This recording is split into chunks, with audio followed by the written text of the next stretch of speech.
Hello guys, कैसे हैं आप सभी। क्या आपको पता है कि 95% जो बीमारी है वो इनडाइजेशन की वजह से शुरू होती है और इसका सबसे पहला असर हमारे बालों पर दिखने लगते हैं और हमारे बाल तेज़ी से झड़ने लगते हैं। और ऐसे में अगर आप बालों पे कुछ भी नुस्खे अपनाएंगे तो वो काम नहीं करेगा। तो इस वीडियो में मैं आपको कुछ ऐसी टिप्स बताऊंगी जिसको आपको अपनी रेगुलर हैबिट्स में लेके आना है और इससे सिर्फ 2 से 3 हफ्ते के अंदर आपका डाइजेशन एकदम इम्प्रूव हो जाएगा। तो जानने के लिए प्लीज़ इस वीडियो को एंड तक ज़रूर देखें और अगर अभी तक आपने हमारे चैनल को सब्सक्राइब नहीं किया है तो प्लीज़ इस चैनल को सब्सक्राइब कर लीजिए और साथ ही साथ बेल आइकन भी प्रेस कर दीजिए। तो चलिए वीडियो को करते हैं स्टार्ट।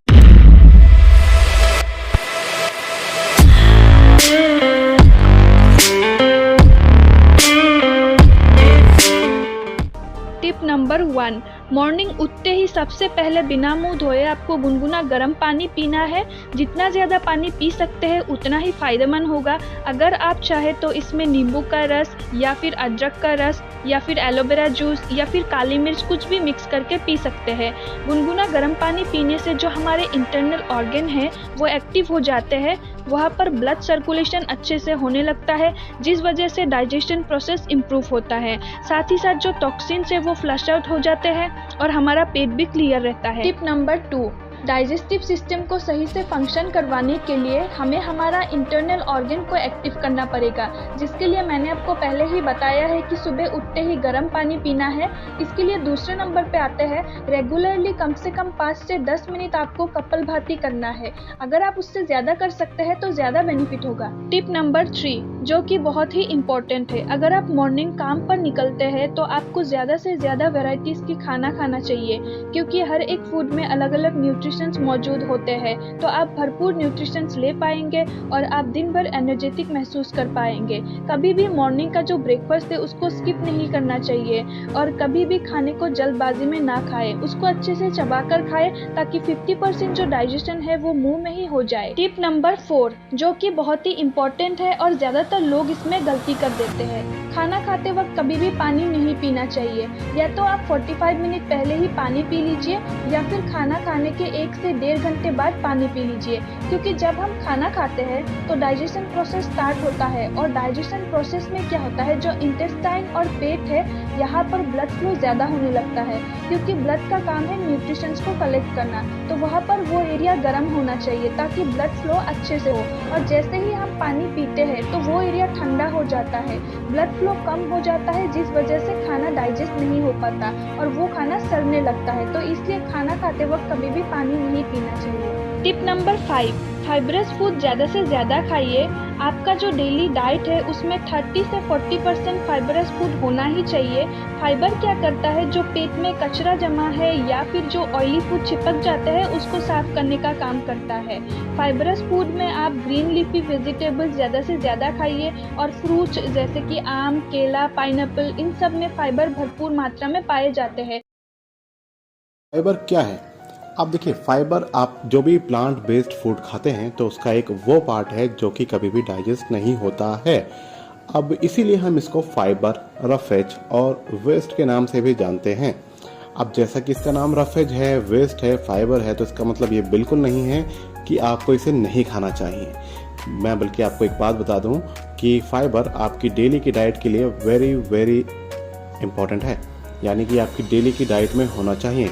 यहाँ तक कि FDA के अकॉर्डिंग मेल्स जो हैं, जो पुरुष हैं, उनकी डाइट में पर डे का जो अमाउंट है वो 38 ग्राम ऑफ फाइबर होना चाहिए और जो फीमेल है उनके लिए पर डे का जो वॉल्यूम है वो 25 ग्राम तक का है। तो समझ रहे हो आप कितना इंपॉर्टेंट है। 25 और 38 ग्राम का अमाउंट क्या है वो आप आगे जाके समझ लेंगे।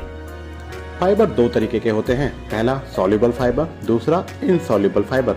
जैसा कि सॉल्युबल के नाम से पता लग रहा होगा, फिर भी बता दूं, ये वो फाइबर हैं जिसे आप खाने के बाद अगर पानी पीते हैं तो ये उस पानी के साथ डिसॉल्व हो जाता है और जेल काइंड ऑफ सब्सटेंस बन जाता है, यानी एक जेल की तरह दिखने वाला सब्सटेंस ये बन जाता है। दूसरा इनसॉल्युबल फाइबर। इनसॉल्युबल फाइबर वो फाइबर है जिसे आप जैसे चबाते हैं और उसके बाद आप कितना ही पानी पी लो, वो बिल्कुल भी उसका जो चेंज है, मॉलिक्यूल्स जो हैं वो चेंज नहीं होते हैं और वो वैसे का वैसा ही बना रहता है। तो यहाँ पर अब आपको जज करने की जरूरत नहीं है कि मुझे सोल्यूबल खाना है या इनसोल्यूबल खाना है, क्योंकि ये दोनों के दोनों आपकी डाइट में इक्वली इंपॉर्टेंट होने चाहिए। और दूसरी बात कि ये दोनों के दोनों आपको सेम डाइट से ही मिलते हैं, यानी प्लांट बेस्ड फूड से ही मिलते हैं, और आपको किसी एक पर फोकस करने की जरूरत बिल्कुल नहीं है। अब फाइबर खाने के कुछ आपको फायदे बता देता हूँ, जिसमें सबसे पहला फायदा है कोलेस्ट्रॉल लेवल। ये आपके कोलेस्ट्रॉल लेवल को कम करता है। दूसरा फायदा, ये आपके वेट को कंट्रोल करने में हेल्प करेगा। तीसरी सबसे बड़ा जो इसका बेनिफिट है वो है कॉन्स्टिपेशन। जिन लोगों को कॉन्स्टिपेशन है, कब्ज की दिक्कत है, वो समझ लीजिए कि आपको ये दिक्कत मोस्ट ऑफ द टाइम, अगर आपको कोई सीरियस इलनेस नहीं है, तब आपको ये दिक्कत सिर्फ और सिर्फ फाइबर के इनटेक कम होने की वजह से ही होती है। तो अगर आपको कॉन्स्टिपेशन या कब्ज की प्रॉब्लम है तो आप फाइबर का इंटेक बढ़ाइए। फिर चौथा फायदा जो इसका है वो है टॉक्सिन।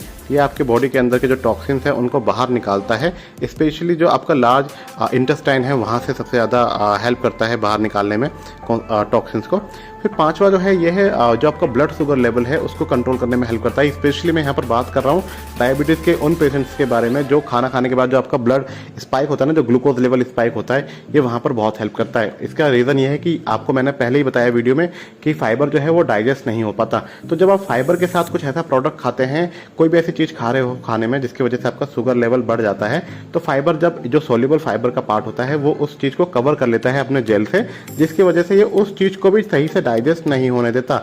और सही से डाइजेस्ट नहीं होने देता का मेरा मतलब ये है कि आपकी बॉडी जो है, आपका जो इंटेस्टाइन है वो उसमें से ग्लूकोज को बहुत धीरे धीरे एब्जॉर्ब करता है। ऐसा नहीं है कि बिना डाइजेस्ट हुए आपका खाना बाहर आ जाएगा, ऐसा नहीं है। खाना आपका प्रॉपर डाइजेस्ट होगा, एब्जॉर्ब होगा, उसमें से न्यूट्रिशन और ग्लूकोज सब एब्जॉर्ब होगा, बट धीरे धीरे होता है, जिसकी वजह से ग्लूकोज तो आपको उतना ही मिलना है जितना आपने खाया है, but on a sudden spike नहीं होगा, तेजी से बढ़ेगा नहीं। अब फाइबर इतना बेनिफिशियल है तो क्यों ना 5 ऐसी चीज़ें बता दूं जिनमें फाइबर बहुत ज़्यादा देखा गया है और बहुत अच्छी मात्रा में पाया जाता है। जिसमें सबसे पहला आता है आपका फ्रूट्स, दूसरा वेजिटेबल, तीसरा होल ग्रेन, चौथा नट्स में आपका पीनट, आलमंड और ये सारी चीज़ें, और 5वें नंबर पे है सीड्स जैसे कि सनफ्लावर सीड्स और ये सारी चीज़ें। इनमें बहुत अच्छे मात्रा में फाइबर पाया जाता है, तो इन्हें आप अपनी डेली डाइट में इंक्लूड करके फाइबर का इंटेक बढ़ा सकते हैं। और एक बात और बता दूं, जब आप एक कटोरी किसी दाल को लेते हो ना, तो उसमें सिर्फ 3 या 4 ग्राम फाइबर ही होता है, तो आप समझ जाओ कि फाइबर की मात्रा कितनी कम होती है। तो आपको किस हिसाब से खाना है इसका आइडिया आप लगा सकते हो। सो यहीं तक था फाइबर। और अगर आपको कोई भी क्वेश्चन है, कुछ कमेंट करना चाहते हो, कोई डाउट है, तो नीचे जो कमेंट बॉक्स है उसका अच्छे से इस्तेमाल करो, सही से यूटिलाइज करो, और उसके ऊपर ना लाइक डिसलाइक का बटन भी है, तो वीडियो कैसी लगी उससे आप मुझे बता सकते हो कि अच्छी है या नहीं, ऐसे टॉपिक्स और चाहिए या नहीं चाहिए। और एक चीज़ और, अगर आप चैनल पर नए हो तो ये जो सब्सक्राइब का बटन है ना, इसे दबा के जाना, और एक छोटी सी जो हमारी फैमिली है ट्रांसफॉर्म टुगेदर की, उसमें जुड़ जाना। चलिए मिलते हैं नेक्स्ट वीडियो में, तब तक के लिए बाय, टेक केयर। तो गाइज आज के लिए बस इतना ही। चलिए मिलते हैं नेक्स्ट वीडियो पे, तब तक के लिए बाय बाय, टेक केयर।